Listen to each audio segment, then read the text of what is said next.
All right, so on the most recent episode of Two Bears, One Cave, the first 10 minutes of it turned into a therapy session for Bert Kreischer, which is usually how that podcast is, but this was worse than normal. Bert was all over the place.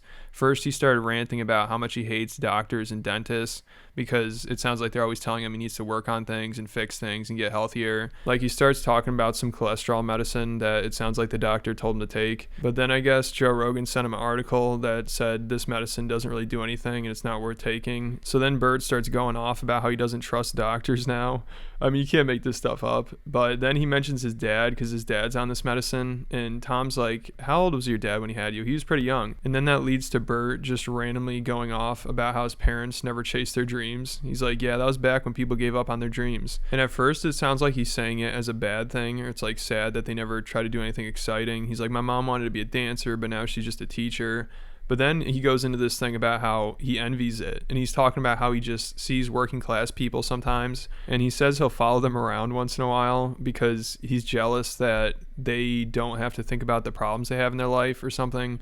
I don't know. This is such a bizarre rant, but it sounds like he just thinks normal people don't have time to think about their problems. But I will give Bert some credit here because he at least does show some self-awareness. Like, he starts talking about how he's always just been a man-child and he's never really grown up because he's always just done whatever he wanted and doesn't really take on any responsibilities or something. And it sounds like he's going to start talking about his drinking problem, but then he starts going off about how much NyQuil he's been pounding recently, which there is alcohol in that, so I guess that's just part of the drinking problem because he always has to be drinking to relax or go to sleep or go on flights because he's scared of flights. But for some reason, he just keeps referring to NyQuil here like that's his biggest problem. Maybe because he doesn't want to admit that drinking overall is his biggest problem. And then at the end here, it's so funny. Tom's like, well, have you talked about any of this with your therapist? This sounds like something you should be talking about with them. And Bert's response is basically like, are you crazy? What does this have to do with therapy? I mean, I think this podcast is more of a therapist for him at this point. Like, he just starts going off about all his problems in this clip and he's all over the place. Yeah. If I could change one part of my body, it wouldn't be my teeth.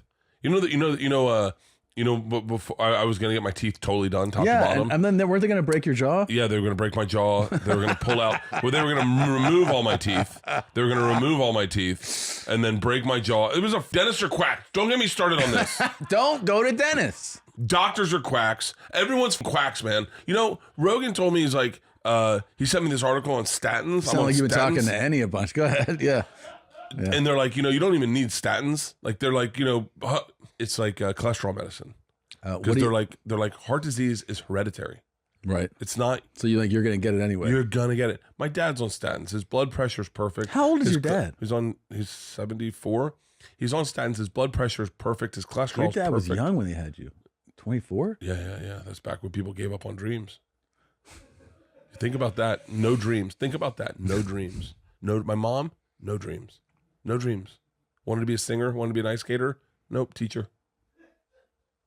Think about that. I think about that sometimes when I see dudes like get in an elevator with like a briefcase and then work boots. Yeah. And then like jeans that are kind of like, and then a shirt that's a collar, but it's got a name written right here. Uh-huh. And you see the dude and you can just see it in his eyes. Like, I killed it today. I busted. Yeah. But like, this doesn't, I'm not getting an award for this. This is just work. Yeah. And I see that and I look up to that guy. I go, I wish I had what you have. Sometimes I'll follow them down to the bar at hotels and watch them order. And they don't think about statins. They just think about like, I killed it today. You got a cheeseburger? Yeah. And they're like, yeah. What do you want to drink? Oh, double Jack on the rocks. Yeah. And then you watch them and you go, yeah, man, that's the majority of this world is just getting after it day to day. Sure. And you look at pussies like me who wake up at midnight and then take more NyQuil because they don't want to sit with their thoughts. I can't get on an airplane. I can't get on an airplane. I mean, I look at like men. I am so far from a man.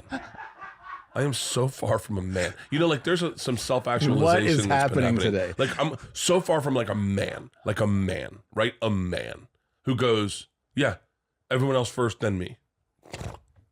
It's not how I think. I go me, and then, oh, there are other people here? Yeah. Like, I wonder if What do you think that is, though? I don't know. I wonder if I never became a man, like if I'm still a boy. There's a definitely boyish quality to you. Do you drink a whole bottle? I went through it. Yeah. I went through a lot of the bottle. Enough that Pete, I think, marks a line on my NyQuil bottles. I just can't help it. It's so great to disappear. We're 5 minutes in and we are thick. Will you talk to your therapist about any of this? Like, will you bring this up? You know, no. This is the stuff to talk about. No, this isn't therapy stuff. Yes, it is. When you talk about men versus me, that is, dude, you're literally saying, I wonder if I have like this arrested development, if I'm still a boy. I'm not, why do I put myself for, like, that's stuff to talk about with a therapist. What are you talking about? I mean, I put myself, here's the thing is I'm very like, I'm self-correcting, but I'm more more punitive towards myself. Like I'm more apt to shit on myself than I am to find, like, if someone that knows me sat here, they'd be like, first of all, you put a lot of people in front of yourself. Like, you know, I know you. Yeah. But like, I do put people in front of myself all the time. Sure. But like men, like grown men, you know how many times I look at a guy and I go, I think every man's older than me. I think every dude's older than me. Anytime I see a dude, I go, he's got to be older. Except for Asian dudes, I always think I'm older than them. Mm-hmm. Like there's a lot, even like older Asian dudes, I go, I'm older than he is. Black dudes, yeah, I'm older than all of them. All of them. When I see black dudes, I always think I'm older than them, and then I'm like, shit, we're the same age. Like, I'm older than Nori. Yeah, so that clip is wild. He's going through it right now. I like how he says if somebody knew me was sitting here, they'd be like, oh, none of that's true.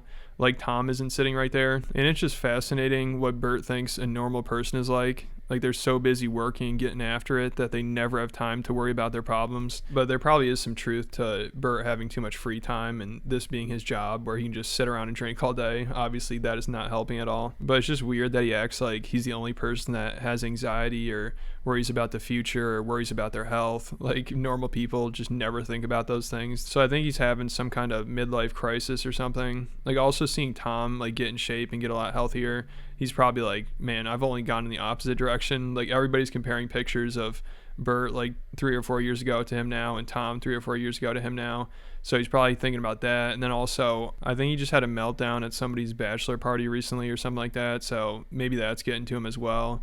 And just like he probably just went to the doctor and the dentist, they told him all these things. So there's a lot going on here. And then at the end of the podcast, he goes on another monologue about how he might be gay or he never had the chance to be gay or something. It's crazy what's going on here. But Tom has to talk him off the edge. He's like, dude, you would know by now if you're gay. Like, it's pretty simple. Do you like guys or girls? It's not that complicated. But Bert's like, well, when I was younger, it wasn't as accepted, and I haven't tried it yet. So, I mean, it's heading in a crazy direction here. I don't think I've ever been afraid of being gay. Yeah. But I don't think I was given the option to be gay. Meaning, like, it wasn't presented as, like, an equal option as being straight. Yeah, but I think here's the thing, man. I don't think you really need the option. You would know what you're attracted to. You know? I don't know if that's true. You don't know what makes your dick hard at this point? Like you do. No, but okay. So wait, in this point in history, am I like?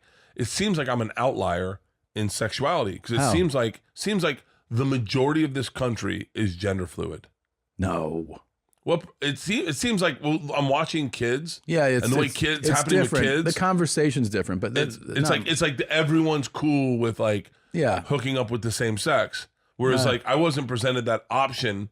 I mean, that was not like a presented. But does the idea of that make your dick hard? No. Well, that's what I'm saying. Though you're not gay. Yeah, but I don't think. It's almost like if I was like, hey, I never had Indian food. Okay. Yeah. So I never craved Indian food. I never craved it. Yeah. I was never like, God, man. I mean, I heard about Indian food. Yeah. But I was like, all I heard were like the bad things. And then you have Indian food and you're like, oh shit, man. I didn't know I liked Indian food. Had I known about Indian food, you I can go like a guy. And if you feel like just the option is there, that it might change. I think you would have done it by now. You would have realized. Definitely tried it. Yes, dude.